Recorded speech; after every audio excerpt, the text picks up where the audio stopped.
warahmatullahi wabarakatuh. Perkenalkan, saya Zahra Disa Gustia dari kelas 2B. Baik, di sini saya akan membuat tugas video mata kuliah maternitas. Dosen pengampu Ibu Nurse Moza Susana MCAP. Baik, di sini saya akan menjelaskan macam-macam alat kontrasepsi. Yang pertama itu ada kondom. Kondom adalah alat kontrasepsi yang terbuat dari konteks atau periuretan dan digunakan selama hubungan seksual untuk mencegah kehamilan dan melindungi dari penularan penyakit menular seksual, yaitu PMS. Kelebihannya yaitu perlindungan terbaik terhadap infeksi menular seksual IMS, dapat digunakan sesuai kemauan dan tidak mengaruhi hormon. Kekurangannya dapat robek atau lepas saat berhubungan seks jika tidak digunakan dengan benar dan memicu alergi terhadap pengidap alergi latex. Kemudian ada yaitu pil KB. Jenis KB selanjutnya adalah pil kontrasepsi oral berbentuk tablet kecil yang diminum 1 kali sehari. Pil KB memiliki 2 jenis, yaitu pil KB pil kombinasi yang mengandung 2 hormon estrogen.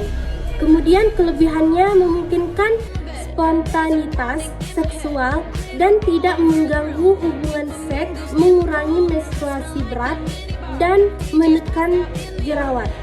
Kemudian adapun kekurangannya, hanya bisa digunakan oleh wanita, tidak cocok untuk wanita yang strategi terhadap estrogen dan tidak melindungi terhadap IMS. Selanjutnya, intrauterine IUD. Perangkat kecil berbentuk T ini terbuat dari bahan yang mengandung hormon progesteron atau plastik dan tembaga. Kelebihannya yaitu menawarkan perlindungan yang sangat efektif untuk mencegah kehamilan. Kekurangannya kemungkinan terjadi pendarahan dalam 6 bulan pertama penggunaan dan tidak melindungi terhadap IMS. Kemudian ada diafragma. Diafragma adalah kubah silikon kecil dan lembut yang ditempatkan di dalam vagina untuk mencegah sperma memasuki rahim. Kemudian ada kelebihannya, dapat digunakan lebih dari sekali dan dapat bertahan hingga 2 tahun. Kurangannya yaitu membutuhkan latihan untuk memakannya dan perlu mencatat jam penggunaan, tidak boleh lebih dari 24 jam. Kemudian ada suntikan KB. Jenis KB ini mengandung versi sintetis dari hormon progesteron. Hormon ini disuntikan ke bokong atau lengan atas wanita.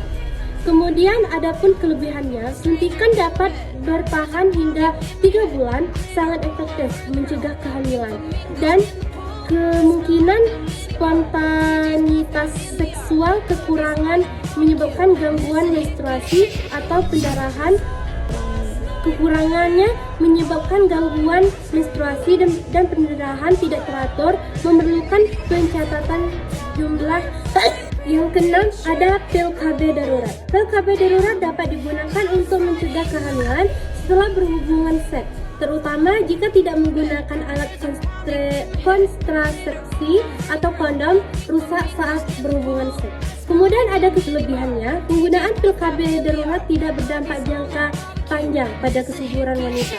Kekurangannya, mual, muntah, dan menstruasi tidak teratur, serta tidak melindungi terhadap infeksi menular seksual.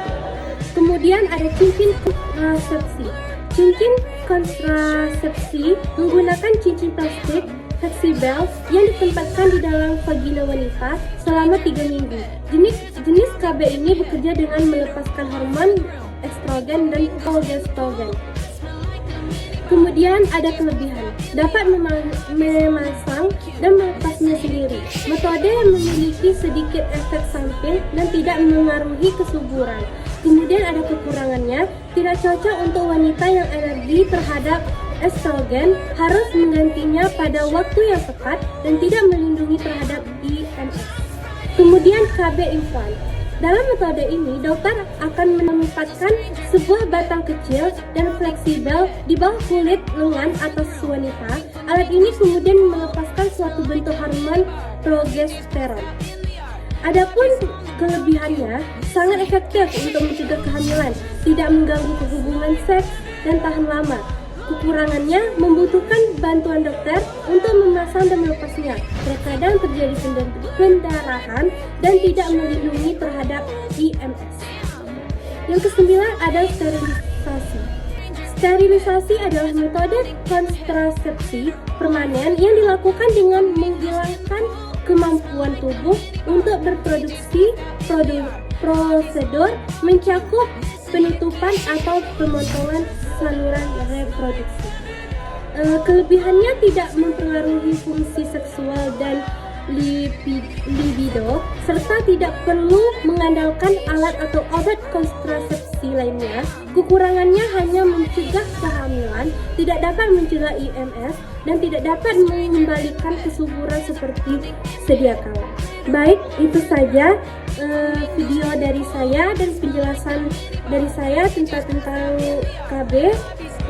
Saya tutup dengan wassalamualaikum warahmatullahi wabarakatuh.